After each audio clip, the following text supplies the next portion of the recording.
this episode, we want to give a big shout out and hug to our good friend Robert Valdez with Tycor Title.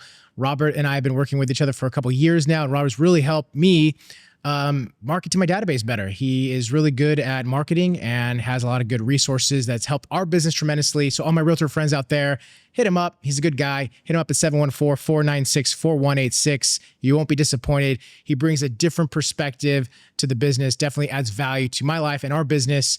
Hit Robert up today. Hello. Hello. Podcast number 4. 4. So, how have you been? Good. How you doing? Good. Are you excited for summer? I'm pumped. Me too. Oh my God. Kids are at school like in 2 weeks. Let's go summer. We're going to Cancun. What? 2 days after summer. I did my dream board this morning. It's funny.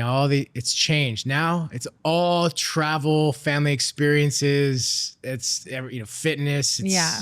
And it's less work stuff. Usually it's like work stuff. Maybe that's my problem. problem. With a little bit of family stuff. Now it's vacation mode. My dream boards have always been that mode. It should probably be more work mode. Oh, hey. we need to switch. The beauty of life is we create what we want. Yes. Right? Oh my gosh, funny story really fast before we jump into right in. Investing 101. There we go. No, but really, Gracie spent the night last night. Mm-hmm. And I don't know if it was Sophia or Grace that someone was talking in their sleep, and they said, "No, man, don't go in there, man. No." But like in a funny voice, like, oh my gosh, are they playing their those games in their head while they're sleeping? Oh, they were all asleep?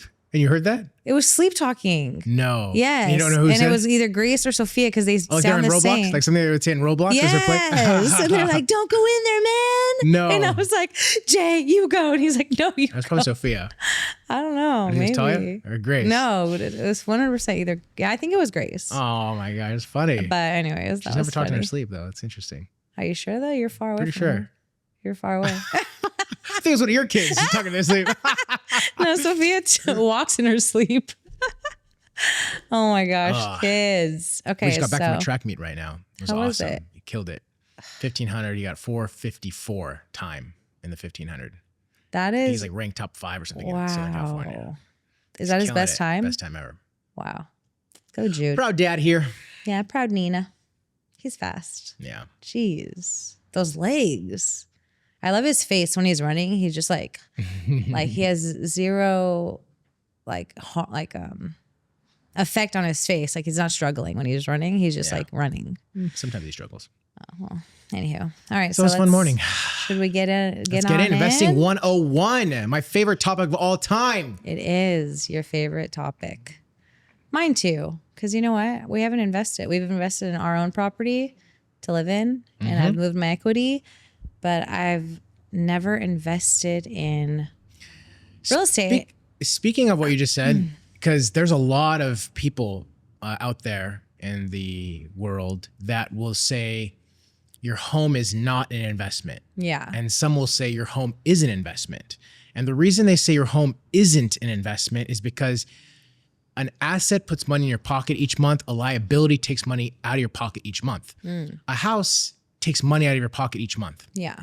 Now, if it produces cash flow, then those people that would say real estate investment is an asset, it's an asset, it's an investment, it's an asset. Yeah. But because you're paying out a mortgage each month for your home, they're saying that is not an asset, that's not an investment.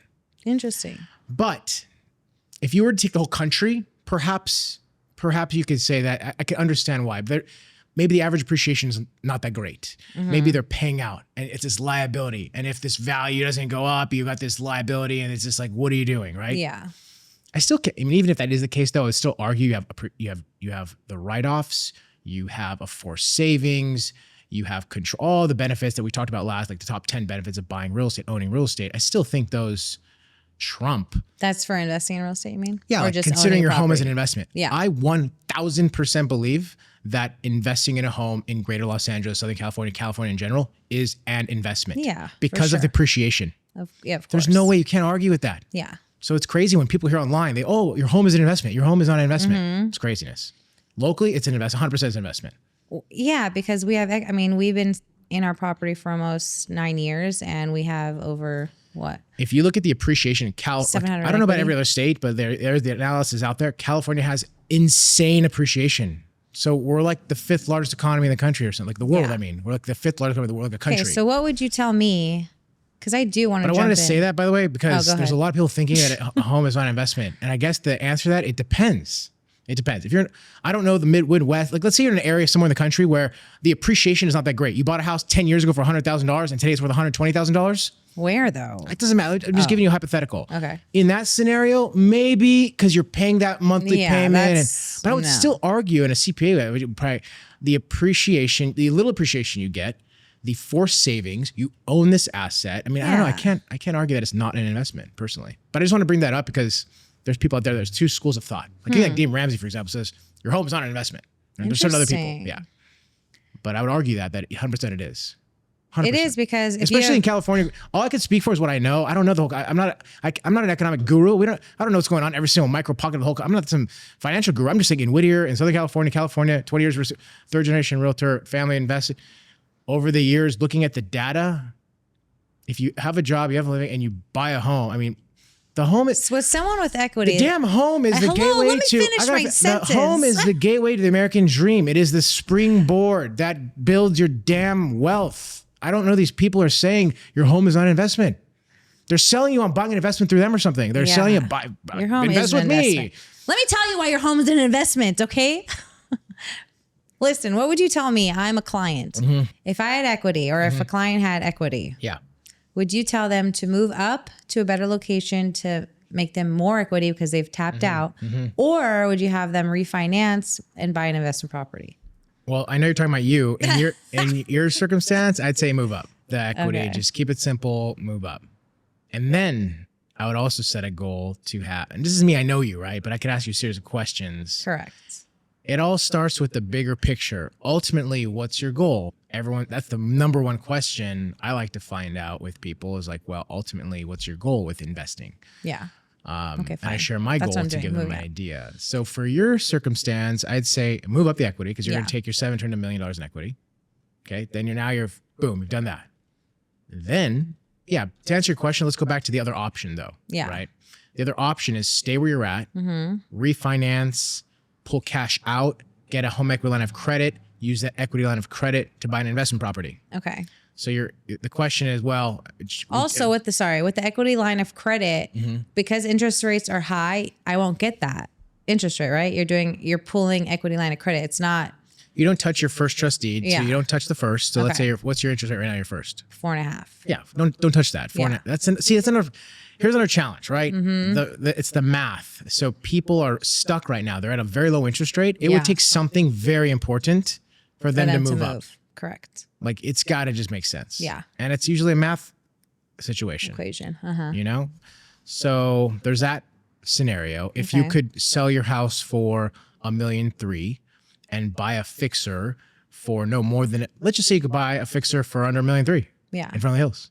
Got lucky. Something came up, right? And it was a good opportunity where you can make a couple $100,000 just buying the thing. Yeah.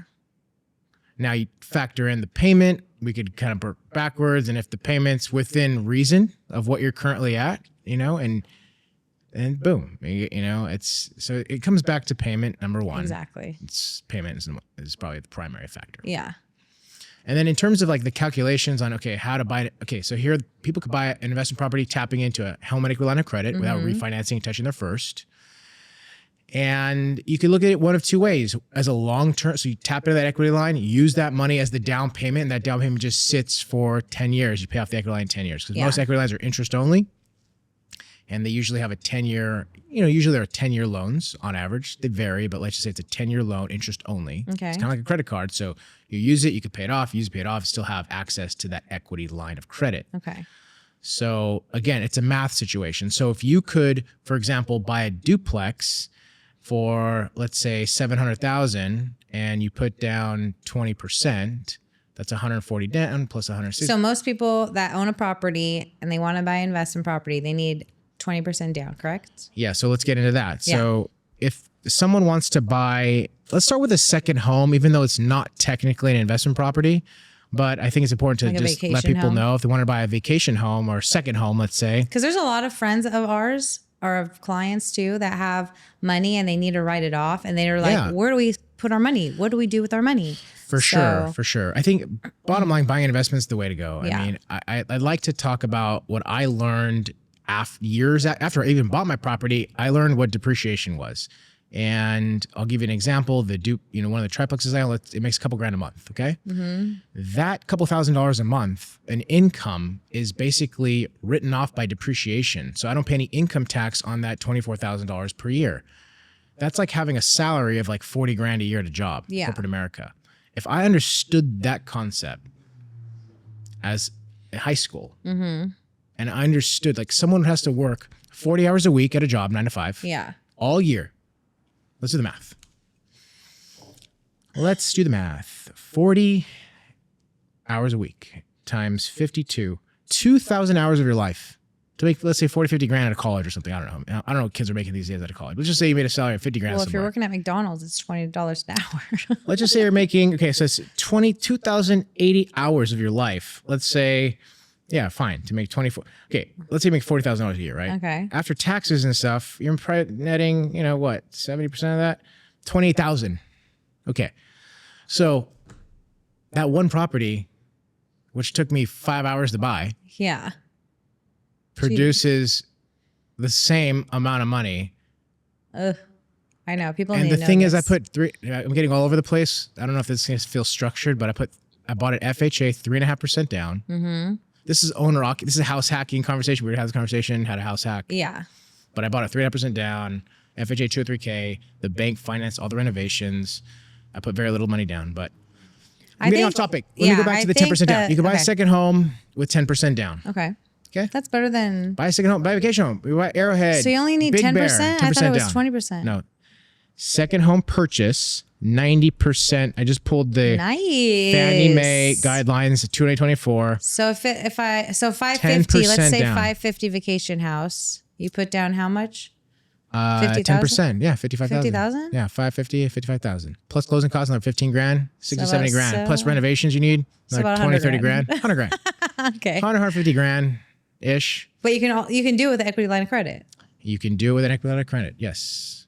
Interesting. So that's second home. Now let's go into purchase. So let's say you wanted to buy a house, right? Single family residence as an investment, not as a second home. Okay.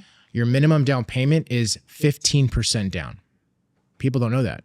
They think it's like 20, 25% down.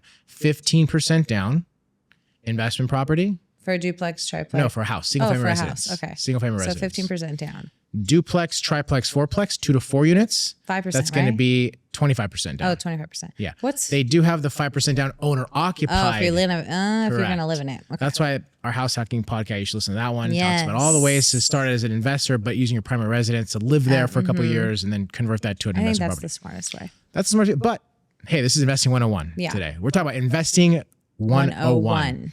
So all you people out there that have money that you don't know what to do with, listen to this podcast, episode 4. The other thing too is like other thing people should know is investing in 1 to 4 units, the financing is much easier to obtain than 5 units plus or commercial finance. It's way different. They basically will give you a loan based on the property's income. So in a lot of multifamily properties, let's just say a 5 unit, 6 unit, 7 unit, 8 unit, you got to put down like 50% down to get a loan. So you buy something for $1 million, you need $500K. Yeah. So it's a different world, different beast, different animal. A lot of people are doing exchanges from other properties. It's not like not a lot of mom and pops are in that space. Yeah. I like 1 to 4 because financing is easier. So let's just say it goes ups and downs in a marketplace, right? Well, when like right now, rates are high and there's not a lot of movement in the commercial multifamily space. The only people selling, they either have to sell or, they're moving their equity, whatever the case may be. They're getting older, they're retiring, they're moving their money into, some of these DSTs or whatever the case may be. Okay. My point though is that so there's less transactions. Well, 1 to 4 space, there's a bigger buyer pool. Someone could, like you said, buy owner occupied, put 3.5% down, put 5% down. Yeah. You've got, 20% down, 25% down. So their buyer pool is bigger. So as an investor, I like the idea personally. This is my own strategy. Everyone has different strategies. This is investing 101 today. This is investing 102. Yeah. This is the basics, right? I like, the simplicity of the 2 to 4 units 1 to 4 units, because when I want to exit that property, if I want to sell it, exchange it, do something with it, I know the buyer pool is going to be large. It's not going to be as limited as 5 units plus. Not to mention, again, the ADU stuff. So back to down payment. Someone wants to buy a second home, 10% down. Okay. Either have the cash in the bank, you pull an equity line, you refinance. And you also have to qualify for that. You got to qualify for that payment. So if your payment, exactly. If your payment on the equity line is $1,000, they're going to make sure you can make payment based on your income and debt. Okay. And for a single family, right? You want to buy a little house, converted garage, ADU or something. You want to buy a little house, 15% down minimum. Duplex, triplex, 4+, you need 25% down. Okay. And the loan limits. Plus closing costs. Yeah. And again, you could go 4 units. There's low balance, high balance. Bottom line, it ranges in LA from 766 to $1.1 million. So you're not gonna have any trouble with the investment side in terms of the qualifying loan balance, but they're pretty high. 4 units, 1.4 conforming, high balance is 2.2 million. So, yeah, so the down payment is one thing with your first purchase. Now let's talk about that. Well, how do I get a down payment? Let's talk about all the ways that I can think of right now of how you can buy your first investment property. Okay. We talked about 1, you either have the cash in the bank. Okay. Number 2, equity line. Number 3, refinance your current property. Number 4, sell some personal property you have or something. Number 5, like sell a car. Yeah. Number 5, partner with family. Partner with friends that are like family. Right? Yeah. You could borrow. Someone might have money sitting around. Oh, okay. They're making nothing in the bank. It's just sitting there not making anything. Inflation's killing it. They're not making. They don't want to. They have some money in the stock market. They have some money sitting in the bank. It's just sitting there wasting away. Hey, maybe you give them 5, 6, 7, 8, 10% on their money for a period of time while you get the property, fix it up, do your thing, rent it out, whatever the case may be. Okay. In the future, you refinance, pay them back. So there's so many different ways to do it if the will is there. Yeah. If you the thing, we go back to, it's like the broken record with our podcast, but you have to have a desire. The desire has to be there, and the decision. I think once the desire and the decision is there, a lot of people haven't made the decision because they're unclear about certain unknowns. But these are very simple factors. They just haven't understood or been educated enough yet to make a smart decision. Yeah. Because it's about, now, what are the questions people might have? Wow, well, let me ask you, what do you think what would make people nervous about the thought of investing? Probably, if shit were to hit the fan. Yeah, tenant goes, running, or they don't pay their monthly mortgage. What's going to happen? Right. Yeah. So 2 things I like to say. Number 1, we always push our client. Again, everyone has different strategies on where to invest. Personally, we like good neighborhoods, good areas that are going to have good neighborhoods are going to have strong renters. That's what we didn't talk about on the last podcast, by the way. Location. What's another reason why location is so important? The good location is going to attract the best tenants. Oh, that's true. And the highest rent. Yeah. So Whittier has really great rents, like really good rents. Yeah. At the same time, there's a ranking from neighborhoods, from the best neighborhood to the worst, bottom line in Whittier, right? So the higher you up on that list, the better it is. The better appreciation you're going to have, the better interest you're going to have, the greater money you'll make, the better tenants you'll get, the better rent you'll get, less problems. Yeah. Better location equals less problems. The other thing I want to tell people too is, like, when the market crashed in 2008, the rents went up. I mean, people needed homes to live, and we have a shortage of housing, not just for sale, but for rent. Yeah. So there are so many people with good jobs, good income, good credit that are looking for housing. Yeah. And they can't afford to buy because they don't have the down payment, or for whatever reason, they can't afford it and they'd rather rent. Well, rents have gone up. Rent is a great hedge against inflation. Bread cost $2 a long time ago. Now it's $10 a loaf, whatever it is, right? So the prices rise. And if you own real estate, it hedges against all the inflation. That asset's going to go up over time. That's a good way and help you not drown your assets. Yeah. But that's a good point. So people say, hey, what if the tenant leaves? That's true. So you got to always have, a fund, like a reserve fund. 6 months is kind of more than you'll ever need. Yeah. Big factors too when you buy a property, like roof is a big expense, plumbing, sewer line. So as long as like big ticket items, roof, sewer line. Yeah, you're going to have those plumbing, issues. Structural. As long as you know those things are either good, or you understand the shelf life for those or the existing condition of those big ticket items. Have to worry about it. That's one factor. Worst case scenario, tenant doesn't pay.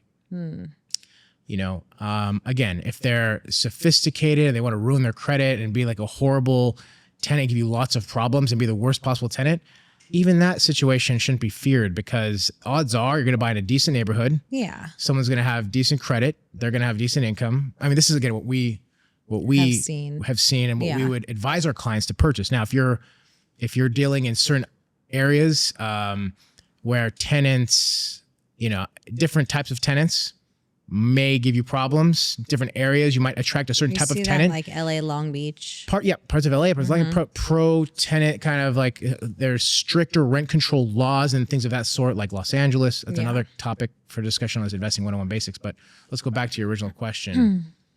I'm so long-winded with this damn answer. I mean, it's like you ask an old person the meaning of life, they say love, one word. You ask a young person the meaning of life, I'm kind of in that, I'm not middle-aged, I'm 40, right? So that's a young person meaning of life, they like read a novel. Yeah. I feel like I'm writing a novel with your little simple question. But it's a lot of information. The bottom line is this. What if they don't pay? Have 6 months reserves, pick a good tenant. It's very simple. Have a nice property, make sure it's freaking dialed in. Dial in the freaking property in a good neighborhood, so you would say, and pick a good tenant. The odds are very, very, very low that you're going to have a crappy tenant that doesn't pay you. You're screwed. You have to hire, worst case scenario, you hire an eviction attorney. They're out, a couple $100 to start the process, couple grand. How much money do they need to have to invest in a property? In LA, greater LA area? Yeah. 650, I think, is kind of would be the low. 650 would be entry level, something we could find somewhere in our area that we know. Yeah. So to buy that, you need 20% down, 120 grand plus closing costs, another 15 grand, 150 plus some renovations. 200 would be a good number. This is for an investment property. 200 would be a good number. Now, again, people could buy a condo for 300, a one bedroom condo somewhere. I'm not talking about that. It's not the same. It's not my brain. I wouldn't even advise that. I don't think the appreciation is less on a small little entry condo in Long Beach somewhere, or downtown LA, or some funky little area where you're buying a little condo. Not a fan. Yeah. But I am a fan of buying a single family residence in greater LA, anywhere within like an hour drive of here, Whittier, let's say. Mid sixes, all day you can make that work. Yeah. So, entry, couple $100 grand. If you're buying a second home in Big Bear, Arrowhead, you find a little fixer up there for $3. We have a client right now that might sell property in Sugarloaf for a couple $100 grand. So I need to go 10% of that, 10% Where the down. heck is Sugarloaf? 10%, it's like by Big Bear somewhere. But 10%, that's like 20 grand. So, I mean. No way. Yeah, 20 grand plus closing. See, I'll start there. I'm starting there. We all got to start somewhere. I need to start in Sugarloaf. That's it. I'm calling him. What are the other concerns about a first-time investor, let's say? I think first-time investor, I think I've gotten some questions like, okay, so if I do a vacation rental, how much money am I going to need to fix it up? There's furnishings. Right. Furnishings, and then the people that come and clean it and take care of it. And it's like a lot, but it's easy to do. Yeah, I mean, it's just a budget. We know what things are going to cost on the renovation side. I mean, right? Anywhere on assuming the bones of a property are good, and we're talking about an average 1,000 square foot home, let's say. I'm assuming the roof, plumbing, electrical is decent, the bones are good, and you're talking about a cosmetic renovation. You could be as low as $25,000 to $70,000, $25,000 to $70,000 renovation, depending on how you want to go. But, with a rental, it's not about new cabinets, it's about freshening them up, putting new hardware. Exactly. You can do little things to. And vacation rentals, I feel like if they're selling a vacation rental that's already been in play, they sell it furnished. So I think you should always look for it. That's with historical income. Furnished. We were looking at one, you and I. Yeah. It had historical. So the only thing I'll say about Airbnbs, since we don't have experience with it, I don't like giving a whole lot of advice, but I know there's certain websites and things that will give you pro forma in that area. They'll give you the averages based on existing data of what the average per night is, what you should expect, the vacancy factor, all these things, right? Yeah. But higher level, I just tell people this. Regardless of what you do with Airbnb, look at it as a long-term rental. So if it is a long-term rental, at the very least, it breaks even and you're not negative, then you're fine. Now, caveat to it, I've had a negative on a property for a couple of years. And indirectly, I realized that it was a good thing because it helped offset some income. Which I never thought, right? So if you're like a high net worth, high income, not that my income was that high, but like that year, but pretty high. Let's just say that you had income, right? And you have an investment property that's losing money every month. For tax that actually purposes. helps you. And so again, CPA question. I know we have some clients that fall in that category that I can think of right now that they make high income. They don't have write-offs. If they bought a property and even if they had a loss, they could afford the loss. It offsets income tax. So perhaps that's a strategy. Okay, we're not CPAs, check your CPA, but yeah. But Yeah. So what else are we talking about? Oh, So- but yeah. So at least if most people though, most Is cases, break even. break even as a long-term rental. So if let's say we bought that property in Big Arrowhead, right? It was 700,000, view of the lake and everything, but it Yeah. had major structural issues, so we bounced. Yeah. Which is funny because literally in 20 years, I've never been afraid of any By the way, this is a tough topic. People go, oh, what if the foundation problems? You could rebuild a foundation. This isn't a problem. Like, unless it's on a hillside like this one was. Yeah. Well, and it's in Big Bear, and it's like, I mean, like Arrowhead. So Yeah. on a cliff. And On a cliff. The guy was like, yeah, No, I've been general thanks. contractor for a long time. I've never said this, but do not buy this property. Yeah, that And I'm was like, oh, what? red Come flag. on, man. We'll rebuild it. I'll get a credit for $100,000. do He's like, no, not dude, just buy don't do this. it. Don't do this. Oh my gosh. But Thank God but you back to said that. So on that property, if we could rent it out long term to Yeah. a long term tenant over a year, whatever, when your lease to your lease, and it Mm-hmm. could cover the mortgage. I'm a proponent of that all day. If it's a negative, that's where my like red light comes on. And I would advise people not to do that. And I think that's because like the 2008 crash, I saw a lot of people lose houses and they overextended and they bought houses they shouldn't have and went too crazy. But if you have a property that will break even at the very least, that's another strategy. I think I talked to some older guy, owns a bunch of properties. They're all paid off. He started in the 70s and he said, as long as I buy something, it breaks even, I'm a happy camper because it's only going to go up from there. Yeah. I'm younger. Well, I'm again, middle-aged, but I'm starting this investment journey. I'm not 100 years 40s old. middle I'm not age? 100. Yeah, I'm middle-aged now, over the hump. Ew. Yeah, I feel younger. Oh, that's good. But, I want cash flow now. I want to buy a property that's going to produce a couple grand a month. I don't want to buy something that's going to break even. Just twiddle my thumbs, break even until I'm 100 years old and finally reap the benefits. I want cash flow that today. sounds However, good. this thought process, let's say you have the income now, you don't necessarily need extra income, but you have this great asset you purchase for the long term for appreciation and it breaks even. That's think 100% that's true. good if you Rents have will go up. kids. Rents will go up. You leave Yeah. it to your Each kid. kids. That's Yeah. another thing. A lot of our clients are like, they have their job. They're not thinking, I'm thinking cash flow. Some people aren't thinking cash flow. Yeah. Some people they love their job. That's their security. They got a pension with their job. They're a police officer, maybe a teacher. They have some stability. Their cash flow is that pension or that retirement fund, or perhaps they've got retirement money sitting in the bank that they've already secured their financial, Future. right? Yeah. In those situations, sometimes people are like, you know what? I just want to own my house. I want one for my kid and buy another house for my kid, another house for my other kid. That's my goal, to set my kids up. So, and those property, they break even, they're good. They're happy. So, That sounds good.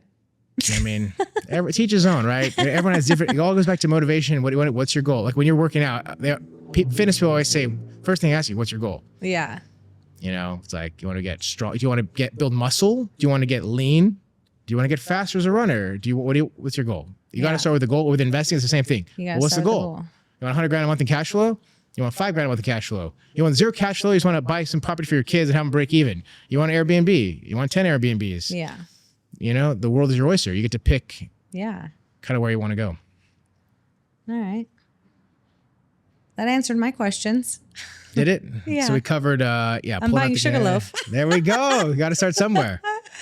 I think you would kill it with that property. I know. I want to go see it. That's good. I'm going to call him after this. Be like, hey. He's my favorite client. Yeah, he's one awesome. of my favorite clients, yeah. So investing 101. So we talked about, basics, money needed, buying a house. The down And again, payments. duplexes, Southeast LA County, Whittier, love duplexes. I love little house. Also, you have to have good FICOs, right? Decent FICO. Decent Yeah, you gotta have FICOs to get decent a second FICOs. Yep. There's also mortgage. non-QM loans. So, I mean, I'm not going to go deep into that, but like there's traditional We'll loan. have Lenderlina here. Yeah, Lenderlina could answer some questions of non-QM, but there's other financing options available. If like you're a business owner and perhaps your net income on your business return is preventing you from qualifying, there's different loans out there that'll look at deposits and your business income and all sorts of factors that would also give you the loan. Now the interest rates might be a little higher, but there's a lot of opportunities out there for business owners as well. Yeah. But basically investing is great. I mean, investing is like a retirement fund. You get the depreciation, you get the write-offs. Hedge against inflation. Yeah, You always say inflation. that. Again, it's I think I mentioned this in one of our previous podcasts, but I've taught investing basics to people and I always ask like, hey, if you could have your cash flow from real estate cover your lifestyle, who'd be interested? And everybody raised their hand. Yeah. So I know the desire for it's like, I guess It's just like the how to. And I think the desire is there for It's- everybody. It's again, it goes back the to how-to. the commitment, the desire and commit, the goal, the desire, then the commitment. Yeah. Yeah. Right? Yeah. Like everyone wants to do something, but will they? Mm-hmm. Yeah. Something has to push them Yeah. in that direction for sure. Mm-hmm. And everything in life. Mm-hmm. All right. What What else? else? What else we got going on? Investing Well, you're the target 101. audience, investor basics. You know, someone that really hasn't invested yet. So, what are the questions you have on investing that you're not aware of? You know, I've just been lying low on moving my equity. That's always been like my huge thing, moving my equity because it's worked for me. But I'm definitely one that just sits in their comfort zone. I need to get out of this comfort zone. Do you though? Yeah, I do. I really do. In every aspect. I need to get out of my comfort zone. I need to buy a vacation. I think our first thing is 100% is going to in a vacation home. I'm going to move my equity and I'm going to buy Sugarloaf. I really am. I read this really good book called It's called The Gap and the Gain, and he says to replace. I the read word. that. So good. It's one of my favorite books. I know. What? I think it's on my oh, it's right there. Such a good book.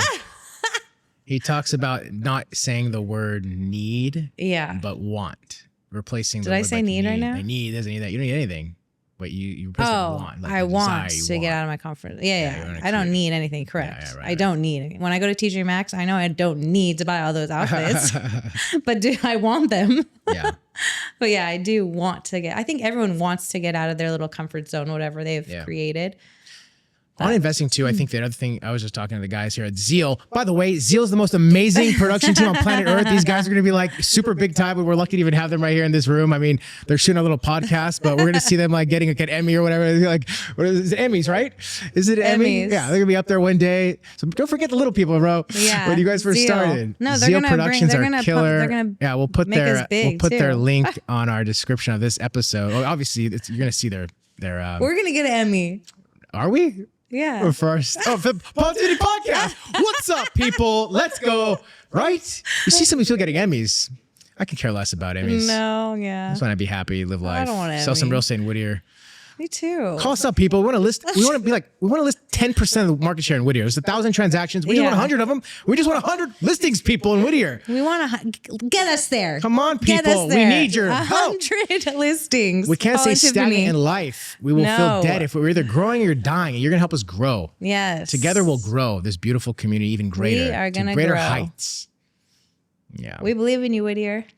We believe. Investing 101. Another thing I'd say, I was just talking to the guys here at Zeal before this, but proximity. I feel like the best growth I've ever had in my life isn't from the books. I mean, books are great. It isn't from the books. It's proximity to people that have done what I want to do Oh, or that yeah. have encouraged. That's it. So like, Yeah. if you're an investor, you have no idea what's going on. Like we got lucky. We had grandpa that was an investor, mom, dad, bought some Hanging real out with some estate. investors. Yeah. Exactly. Yeah. Like it was more comfortable. We felt more confident. I had brokers that always encourage, hey, buy real estate around people. You grow Yeah. up with it. You get confident. You see it. Exactly. You trust it. But a lot of people don't have that.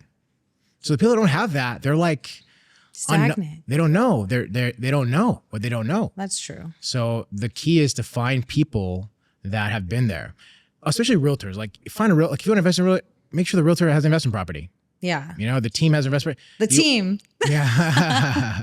Make sure the team owns a couple properties or a property, whatever. Like just has some experience. Is just Yeah. gonna kind of advise, and then also obviously get advice from people. You know, I'm starting to develop real estate little by little. I used to draw buildings when I was a kid, as you know, and you know we're building little ADUs and fourplex and have a couple other projects, bigger projects in the works. But Yeah, you have a really cool one. What is that one with the blue door you just did or orange door? oh, it's so cool. Where is Ground that? up duplex in Bell Gardens. So cool. We're adding two ADUs in the back. So it's gonna be two detached duplexes. In the back, That we're is doing so an ADU on the cute. ground floor, ADU on the so it'll I be 4 haven't units seen total. that. It's so killer. That's a It's good such a one. killer property. But my point is, during this process, I've had maybe 3 developer friends that are way more experienced than me that I've always reached out to for advice on this and that. Yeah. And that's helped me, you know, do the big time. It's helped me do Yeah. the process. So for first investor, like find people that own resident property, you know, friends, family, people you know, like, and trust, and, you know, start there for sure. And then obviously Yeah, good get a realtor partner. team to help you, and then just dive in. But it's exciting. I don't know why people are excited about it. I don't know how you inspire somebody to make it happen. I don't know what it is. What do you do to inspire? You lead a horse to water. You can't make him drink, right? Yeah. Yeah. I've told this 1,000 people. I mean, 20 years, every first time buyer, I say, buy a duplex, don't buy a house. Yeah. I think you need to put your like. More people are though with ADUs now. I think everybody's now. You know what I think you should do? Isn't that cool? Listen, legislation changed in California to make ADUs better to, Oh yeah. and affordability is so high, so expensive to live here. So the ADUs do a million things. They make it more affordable for the person living in the front house to build an ADU. It drops their cost of living. It's more affordable for the person coming in. Now they have a little cool place to rent. Now they could sell ADUs off. You could build an ADU, sell it off. That legislation just crazy. passed. So all these crazy things have occurred. But I think people are now, society is now, in California anyway, is now getting more accustomed to the ADUs, the investment aspect, the cash flow aspect. It's becoming a crazy thing. All that happened because of a law. That's wild. How amazing is that? Yeah. So laws create our civilization, create our experience, which is fascinating. I never thought about laws like that before. Laws, I'm getting a ticket. Screw the law, right? Do they create our civilization? They do. They shape our civilization. They shape kind of how we play the game, how we live our life. Yeah. And so that's pretty cool. What were you saying? Cut you off. I don't remember.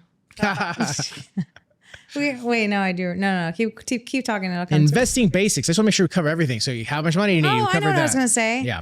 You need to drive around to all your, like, I feel like you have such a cool story with your investments and like what you're building and like, you know what I think? That your favorite movie growing up, wasn't it? Like Rudy. It was Rudy? Yeah. Rudy Rudiger. I thought it was If You Build It, It Will Come. Oh, Field of Dreams? Yeah. That's another one. Yeah. For Okay. sure. Sandlot. So, what else? yeah. So I feel like that's your life. If you build it. Oh, the voice in my head? Yeah. Yeah. Because anyways, someone needs to follow you around and you need to show everyone like, this is what it was. This is what it is. I think that's interesting. I don't know. Well, because you're a product of your, what is that? You're a product of your environment. No. Or what? No. What you're talking about, you've done it. Oh yeah. So what is that like? I don't know. And you're a product of what you've Get some done. more Waterloo here.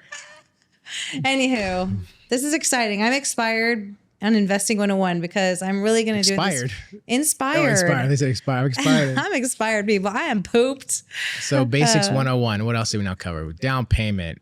Down payments. How much cash you need. Problematic tenants. And if you have money in the bank, just invest it. Don't be scared. Yeah. You need like 200. I guess people say, well, how do you find a deal? Are there deals? Everything's so expensive. I get that all the time. There's always deals. There's always deals. There's always deals. There's always deals. There's always deals. There's always deals. There's always deals. There's always deals. I know. Everyone's always like, how's the real estate? Oh, someone just asked me actually a couple of days ago, how was last year? Is it horrible? Our business was up 25%. No, I'm like, actually, yeah, it was great. He's like, oh, interesting. I think that's all your perspective too. Like I'll go back to when we first started selling real estate. I remember you get a helicopter, you go up, you look down, look at all the roofs. There's so many people to help. You got to have an abundance mindset in this world. You have to have an abundance mindset. You have to forge the opportunities. You create them from a mindset of abundance. You create opportunities from nothing, from your mind. Starts with your mind. You go find opportunity. I'm gonna knock on the doors. If you live in Friendly Hills, you'll see me. Tiff wants to be the queen of Friendly Hills. By I want to be the. So I really do. Whoever's out there, she's coming for you. There's nobody there. I'm gonna be the number one listing. The only thing agent. that's holding you back is yourself. I know. That's what I'm telling you. The 5. Yeah. I'm gonna hit that tree 5 times until it knocks down. You're an amazing realtor, by the way. Thank you. No, like straight up, you are the best realtor out there. Paul. You know why? When I started, I was like, literally, I want to sell, I want to close. I got to sell the right thing. I got to make a bunch of money. I'm 20 years old. I'm going to just like say the right things. I mean, I like people, right? I want to help people, but I was literally about transaction, closing it, moving on. Like when I first started. Following the system and like scripts and dialogues and all these things like a robot, right? And then I started realizing that none of that stuff worked. That didn't get me any business. What all my business came from meeting people, holding open houses, being myself, having a conversation. That's how my business came. Yeah. Being more natural, but you naturally are just super natural, super sincere, super genuine. You really want to help someone. If you think it's a crappy house, you tell them it's a crappy house. Yeah. You can care less about the deal. I mean, you'll close the deal. You'll get it done. You'll encourage them. I'll close the deal for sure. Yeah. But No, you're yeah, I fun. just You're trustworthy. You love- have a good vision. You know, and we're really good at what we do. Yeah, I really love together. it. I love it. Yeah. I think that's, I think what helped me in this business, well, I think I've always been a people person, but doing hair in Beverly Hills for 10 years, like really helped me to connect with people because I'd have to sit with them for like 2+ hours. Yeah. So I get to hear their story. And that transpired in real estate when I'm showing houses and they're in my car and we're like looking at property for a couple hours. I really get to know them and like it becomes super personal and I like love these people. So I think that's what helps me connect and get them in that house. Yeah. Or sell the house, whatever it is. I remember when you first like had your baby and then you're like, you know what, I'm done with cutting hair. And I was building Keller Williams in Whittier and Uptown. And I was like, you know, just all over the place. But I remember you coming in and you started working with buyers and you loved buyers. Yeah. And little by little, we did deal after deal. And like slowly, I'm like, wow, this is like, we're yin and yang. It's like perfect together. Yeah. You know, I like more sellers, you're more buyers. And then naturally, now you're kind of great at both. You kill it on the seller side. You're just, Thanks. I love buyer. I love both. Yeah. But I am going to be Miss Friendly Hills. There we go. You got to put it Where's out there in the my crown, universe. people? You got to put it on your dream board, your vision board there. Oh, you're right. I'm going to add that to it. All right. Did we cover Honestly, 101? it's not complicated, in my opinion. It's a matter of committing to I know. really wanting whatever you want in life. We got to just I'm commit to getting it. out of my comfort zone. Yeah. This podcast is really helping my my thought process. Yeah? Yeah. That's awesome. I feel like I'm kind of in a therapy session Really? in my own head. That's funny. That's good. That's good. I know. I don't know what happened with me. Like that. This past 90 days has been a transformative 90 days of my life. Like committing with this, no drinking, 75-day hard program, eating healthy, running like 30 miles a week. It's seriously been. It was an extreme 90 days. But now I'm kind of okay. Reset myself back to normal, living normal, eating normal, kind of just balancing myself. Don't go back to normal. No, my new normal. Oh, your new normal. It's like a new level, right? Yeah. But doing this process for 90 days makes you, everyone that has done this that I've talked to, like, man, I feel like I do anything now. And it's so true. I feel like, wow, you commit to something that you've wanted for so long, as an example, and you accomplish it. You're like, wow.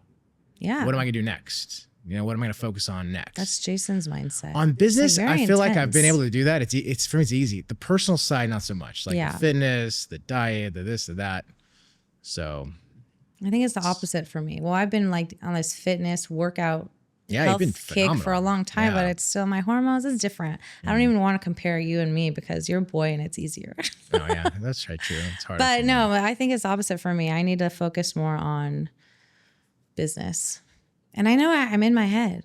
Jason's always like, Tiff, like, just do it. He's like, come on, I'm going to come with you. I'm like, I don't know what's stopping me, my own brain. Cleaning the house. Cleaning the house is stopping me. If the desires were 100% there, if you're like, are you 100% sure you want that? Like straight up. Yeah.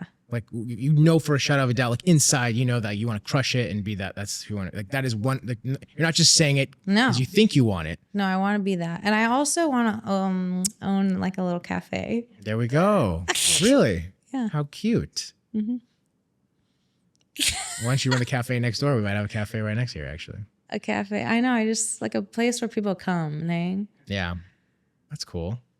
And Sugarloaf. There we go. I need Airbnb. Because I think I'd be so cute leaving the little coffee and the muffins and all the things. It'd probably bring you joy because you like hosting, you like providing an environment of fun and gathering. And all right, enough about me. Let's turn the mic to Paul. I'm pumped for you. See, I'm investing 101. Okay, you guys heard it. Yeah, you put it out there. I put it out there. Watch my footsteps. What other questions will people have on investing 101? I think we covered down it. payment. We covered. I think like just do it. Live in owner occupied. Sack up and live there for a year. Live there for a year as your property and make it happen. And then duplicate over and over again. I think you got to live there 1 year, 1 or 2 years. I think 1 year minimum. I think 1 year, yeah. Yeah. And then rent it out and do it again. Down payment. We talked about reserves, the tenants. What else? All right. Did we cover it all? Good. I think we're good. All right. Investing. I'm going to go join the kids now in the pool. Is there anything we missed? No. Let's make sure. But there's nothing we missed. We talked about down payment. Check. Cash. Check. We didn't miss anything. Okay. We're good. All right. That's a wrap. That is a wrap. High five. See you on episode 5.